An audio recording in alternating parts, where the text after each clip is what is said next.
বিএনপির সাথে আমাদের দীর্ঘদিনের একটা আন্ডারস্ট্যান্ডিং ছিল, আমরা একসাথে রাজনীতি করেছি।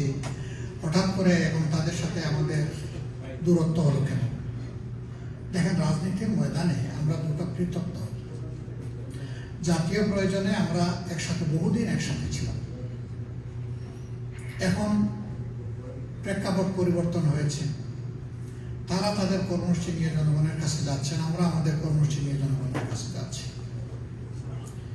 জাতিকে আশা করে লক্ষ্য করবেন যে আমরা কিন্তু কোনো দলকে স্পেসিফিক টার্গেট করে কোনো কথা বলি না। আমরা কথা বলি নীতিগত। সে ফর এক্সাম্পল, 5 তারিখের পরিবর্তনের পরে 5 আগস্ট গত বছর 8 তারিখ আমরা একটা বন্ধু সংগঠনকে নিয়ে বসলাম।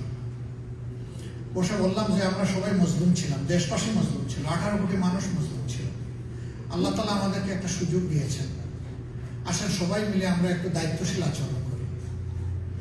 এই কাজগুলো করা উচিত হবে না। কিছু কাজের কথা উল্লেখ করে আমরা বলেছিলাম।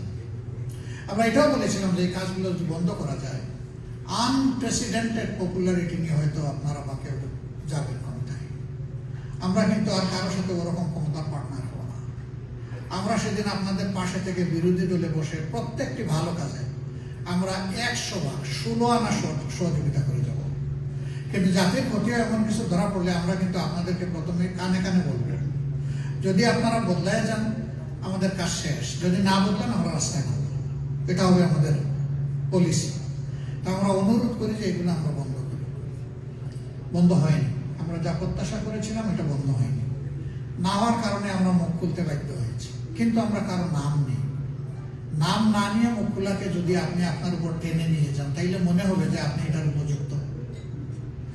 রাজনীতিতে এটা হবে, এটা মেনে নিতে হবে। রাজনীতিতে সমালোচনা সহ্য করার মানসিকতা আমারও থাকতে হবে, সবার থাকতে হবে। এটাই বিউটি অফ পলিটিক্স, এটাই বিউটি অফ ডেমোক্রেসি। যে অপরের মতটাকে আমার রেসপেক্ট করা লাগবে, শোনা লাগবে উনি কি বলতে চান। যেমন এখানে আমি এসেই বলছি যে মত বিনিময়। এখন আমি একটা কিছু বলে দিয়ে চলে গেলাম, তাহলে তো বিনিময় হলো না। এখানে আপনাদেরকেও স্কোপ দিতে হবে, আপনাদেরকেই বেশি সময় দেওয়া হবে ইনশাল্লাহ। শেষের দিকে আমরা হয়তো অল্প একটু সময় দেব। আমাদের মাঝে কোনো ঝগড়া নেই। যার যার রাজনৈতিক অবস্থান থেকে আমরা আমাদের কাজ করে যাচ্ছি। আবার জাতির বৃহত্তর প্রয়োজনে যে কোনো সময় আমরা সবাইকে নিয়ে একসাথে চলতে পারবো, কাজ করতে পারবো, সেই মানসিকতা আমাদের আছে।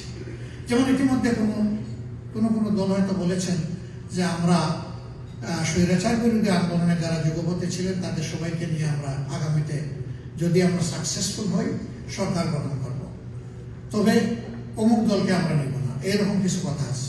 আমাদের বক্তব্য স্পষ্ট। কিছু নীতিমালার ভিত্তিতে আমরা সবাইকে দাওয়াত দিয়ে সাদর সম্ভাষণে আমরা গ্রহণ করবো যে আসেন সবাই মিলে দেশ চালাই, যদি আমরা এই সুযোগ পাই।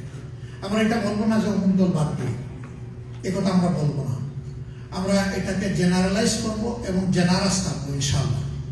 এনসিপির ব্যাপারে এরা আমাদের ছোট ভাই বোন, তাদের অবশ্যই স্যাক্রিফাইস আছে।